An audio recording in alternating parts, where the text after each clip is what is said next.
ایک ضروری اور اہم مسئلہ جو ترتیب وار اگر بیان کیا جائے تو اسے پہلا مسئلہ بھی کہہ سکتے ہیں کہ قربانی کرنا شریعت میں سنت ہے یا واجب ہے۔ اس میں چاروں فقہا کا کیا مسلک ہے اور کیا مفتہ بھی قول ہے۔ اس سلسلے میں پہلی بات تو یہ ہے کہ امام شافعی، امام احمد بن حنبل، امام مالک رحمۃ اللہ علیہ کا راجح قول اور ایک روایت میں امام ابو یوسف رحمۃ اللہ علیہ کا یہ قول ہے کہ قربانی کرنا سنت مؤکدہ ہے۔ ہم آگے آپ حضرات کے سامنے یہ بھی ذکر کریں گے اور واضح ہو جائے گی کہ سنت مؤکدہ عمل کے اعتبار سے واجب کے ہی درجے میں ہوتا ہے، اصطلاح کا فرق ہے، باقی عمل کے اعتبار سے سنت مؤکدہ بھی ان حضرات کے نزدیک واجب ہی کا حکم رکھتا ہے۔ یہ جو قول ہے سنت مؤکدہ کا، حضرت ابوبکر، حضرت عمر، حضرت بلال، حضرت ابن مسعود، حضرت سوید بن غفلہ، حضرت سعید بن مسیب، حضرت عطا رضی اللہ تعالیٰ عنہم اجمعین رحمہم اللہ، اور حضرت علقمہ، حضرت اسود، حضرت اسحاق، ابو ثور اور ابن المنذر وغیرہ کا یہی قول ہے کہ حضرات اس کو سنت مؤکدہ کہتے ہیں۔ ان حضرات کی دلیل یہ ہے کہ آپ صلی اللہ علیہ وسلم نے حدیث میں فرمایا، مسلم شریف کی حدیث ہے، حدیث نمبر 1565، کہ جب ذی الحجہ کا عشرہ آ جائے اور تم میں سے کوئی قربانی کرنا چاہے تو اپنے بال اور ناخن کچھ نہ نکالے۔ تو اس میں آیا اذا دخل العشر واراد احدکم ان یضحی فلا یمس من شعرہ ولا من بشرہ شیئا۔ اب اس میں ارادہ آپ نے فرمایا کہ قربانی کرنا چاہے تو وہ بال وغیرہ نہ نکالے، اگر نہیں کرنا چاہے تو نکالنے کی ضرورت نہیں ہے۔ تو اس میں آپ صلی اللہ علیہ وسلم نے حکم نہیں فرمایا بلکہ بندے کی چاہت پر موقوف رکھا ہے، یہ دلیل ہے۔ اور دوسری دلیل ان حضرات کی یہ ہے کہ حضرات شیخین حضرت ابوبکر، حضرت عمر رضی اللہ تعالیٰ عنہما سال 2 سال میں قربانی نہیں کیا کرتے تھے، تاکہ اس عمل کو دیکھ کر لوگ سمجھ جائیں کہ یہ واجب نہیں ہے۔ اگر واجب ہوتی تو وقت کا امیر المؤمنین کیسے اسے چھوڑ دیتا، اور صحابہ جو کسی منکر کو دیکھ کر اور کسی واجب کو دیکھ کر تنبیہ کرتے تھے تو یہ کیسے خاموش ہو جاتے۔ ان ابا بکر و عمر رضی اللہ عنہما کانا لا یضحیان السنۃ والسنتین مخافۃ ان یری ذلک واجبا، بیہقی کی روایت ہے، جلد نمبر 9 صفحہ نمبر 265۔ یہ ہو گیا ایک مسلک۔ دوسرا مسلک یہ ہے، امام ابو حنیفہ، امام محمد، امام ظفر، امام ابو یوسف رحمہم اللہ، حضرت ربیعۃ الرائے، لیث بن سعد، امام اوزاعی، امام ثوری، امام مالک رحمۃ اللہ علیہ کی ایک روایت کہ قربانی ہر عاقل، بالغ، آزاد، مقیم، مسلمان اور صاحب نصاب شخص پر قربانی واجب ہوتی ہے۔ وذهب ابو حنیفہ الی انها واجبۃ وهذا المذهب هو المروی عن محمد وظفر واحد الروایتین عن ابی یوسف وبه قال ربیعہ واللیث بن سعد والاوزعی والثوری ومالک فی احد قولیہ۔ اور ان حضرات کی دلیل یہ ہے کہ اللہ رب العزت نے سورہ کوثر میں ارشاد فرمایا، فصل لربک وانحر، نماز پڑھو اپنے رب کے لیے اور قربانی کرو۔ اس آیت کی تفسیر میں ہے کہ نماز پڑھو سے مراد یہاں عام نماز نہیں ہے بلکہ عید الاضحیٰ کی نماز ہے، اور ونحر سے قربانی کرنا، نحر سے مراد قربانی کرنا مراد ہے۔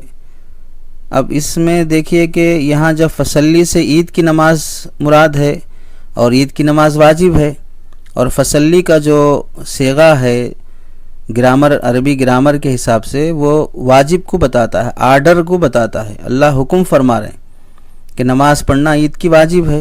اس کے بعد بھی جو اللہ لفظ استعمال فرمائے ونحر، یہ بھی آرڈر کے لیے ہے، تو اس میں جو حکم دیا گیا یہ بھی واجب کے لیے ہوگا۔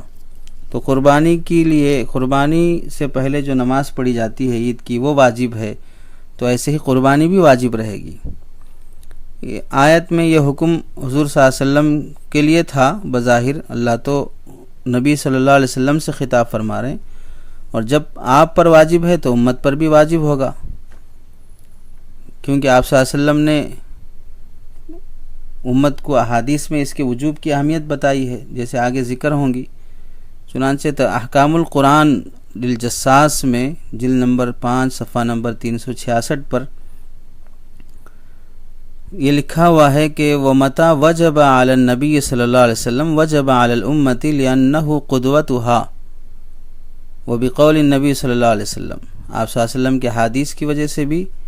چنانچہ امام حسن بصری رحمۃ اللہ علیہ فرماتے ہیں اس آیت میں فصل لربک میں جس نماز کا ذکر ہے اس سے عید کی نماز مراد ہے، اور ونحر سے مراد قربانی ہے۔ ایسے ہی قاضی ثناء اللہ پانی پتی رحمۃ اللہ علیہ اس آیت کے تحت میں لکھتے ہیں کہ حضرت اکرمہ، حضرت عطا، حضرت قتادہ رحمہم اللہ فرماتے ہیں فصل لربک سے عید کی نماز مراد ہے، اور ونحر سے قربانی مراد ہے۔ قال اکرمہ وعطا وقتادہ فصل لربک صلاة العید یوم النحر ونحر نسکی کا فعلی هذا یثبت به وجوب صلاة العید والاضحیہ، تفسیر مظہری جلد نمبر 10 صفحہ نمبر 337۔ احادیث میں اگر غور کریں تو حضرت ابو ہریرہ رضی اللہ تعالیٰ عنہ ارشاد فرماتے ہیں کہ جو شخص قربانی کی استطاعت کے باوجود قربانی نہ کرے وہ ہماری عیدگاہ کے قریب بھی نہ آئے۔ اس قدر سخت وعید سنت کے ترک پر نہیں ہوگی بلکہ واجب کے ترک پر ہو جاتی ہے۔ سنت چھوڑنے پر عیدگاہ نہ آنے کی وعید اور دھمکی دینا، ایسا تو سخت حکم نہیں ہوگا۔ حدیث میں ہے من وجد ساعة فلم يضحي فلا يقربن مصلانا، مستدرک حاکم کی روایت ہے، مسند احمد کی روایت ہے، اور صحیح سند سے یہ حدیث منقول ہے۔ تو اس سے بھی پتہ چلا کہ واجب کے چھوڑنے پر ہی وعید ہوتی ہے، سنت کے چھوڑنے پر نہیں ہوتی ہے۔ ایسے ہی ایک دوسری روایت میں ہے کہ حضرت جندب بن سفیان بجلی رضی اللہ تعالیٰ عنہ سے روایت ہے میں نبی کریم صلی اللہ علیہ وسلم کی خدمت میں عید الاضحیٰ کے دن حاضر ہوا۔ آپ صلی اللہ علیہ وسلم نے فرمایا جس نے عید کی نماز سے پہلے قربانی کا جانور ذبح کر دیا تو اسے چاہیے کہ اس کی جگہ دوسری قربانی کرے، چونکہ عید کی نماز سے پہلے قربانی نہیں ہوتی ہے۔ دیہات کا حکم الگ ہے، وہاں تو چونکہ عید کی نماز کا بھی مسئلہ ہے، تو اس کی جگہ دوسری قربانی ادا کرے، یہ آپ نے فرمایا۔ اور جس نے ذبح نہیں کیا تو اسے چاہیے کہ عید کی نماز کے بعد ذبح کر دے۔ شہید النبی صلی اللہ علیہ وسلم یوم النحر فقال من ذبح قبل صلاة العید قبل الصلاة فلیعید مکانها اخرى ومن لم یذبح فلیذبح، صحیح بخاری حدیث نمبر 5562۔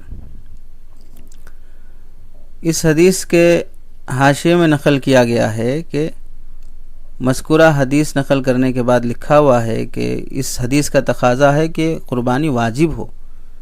اگر سنت ہوتی تو آپ صلی اللہ علیہ وسلم نماز عید سے پہلے کی گئی قربانی کو دوبارہ لوٹانے کا حکم نہ فرماتے، چونکہ وہ مالی عبادت ہے۔ ایک آدمی قربانی کر دیا عید کی نماز سے پہلے، پھر اسے دوبارہ کرو بولتے ہیں تو اس کے 8-10 ہزار کا مسئلہ ہے۔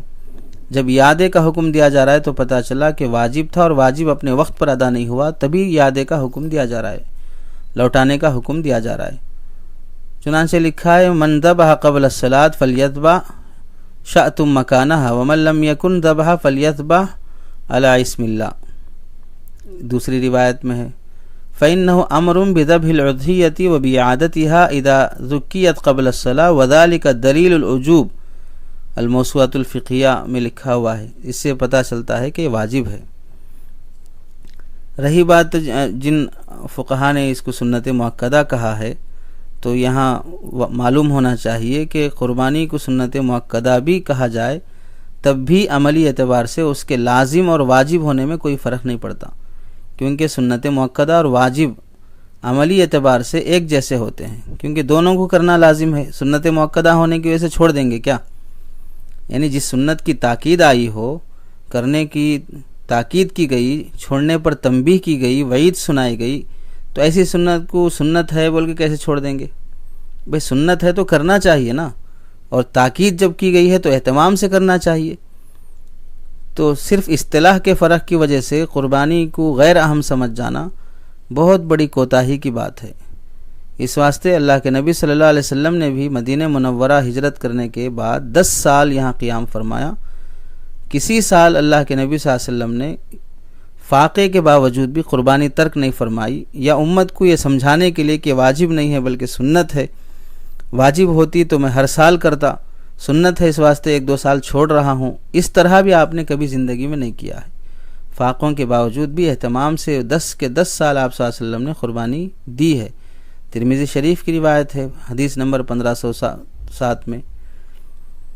بعض لوگ قربانی کو ضروری تو سمجھتے ہیں لیکن اس کی ادائیگی کا اہتمام نہیں کرتے۔ اچھے خاصے صاحب حیثیت لوگ ہیں، خوب سونا چاندی اللہ نے دیا ہے، عورتیں بھی اپنے پاس کافی سونا چاندی رکھتی ہیں، بعض مسئلے کو نہیں جاننے کی وجہ سے یا دین کے دوسرے کاموں کی طرح اس کام میں بھی غفلت اور سستی کی وجہ سے، یا بخل اور کنجوسی کی وجہ سے، یا مال کی محبت کی وجہ سے، یا حیلے بہانوں کی وجہ سے، یا ہر ارے غیرے کی سن کر اپنی طرف سے من گھڑت دلیلیں قائم کر لینے کی وجہ سے، بہر صورت دیکھیے واجب چیز کے چھوڑنے پر خواہ کوئی عالم اور مفتی آپ سے کوئی مواخذہ یا آپ کو تنبیہ نہ کرے، لیکن اللہ کی طرف سے مسلسل واجب کے ترک پر جو پکڑ ہوتی ہے، پھر اس کا مسئلہ کوئی عالم یا مفتی حل نہیں کر سکتا، اور آپ بھی اس سے بے چین اور پریشان ہو جائیں گے۔ اس واسطے قربانی واجب ہے۔ جو شخص صاحب استطاعت ہے اسے چاہیے کہ اہتمام سے قربانی دینے کی کوشش کرے۔ اللہ سے دعا ہے کہ اللہ تعالیٰ سمجھ اور عمل کی توفیق عطا فرمائے۔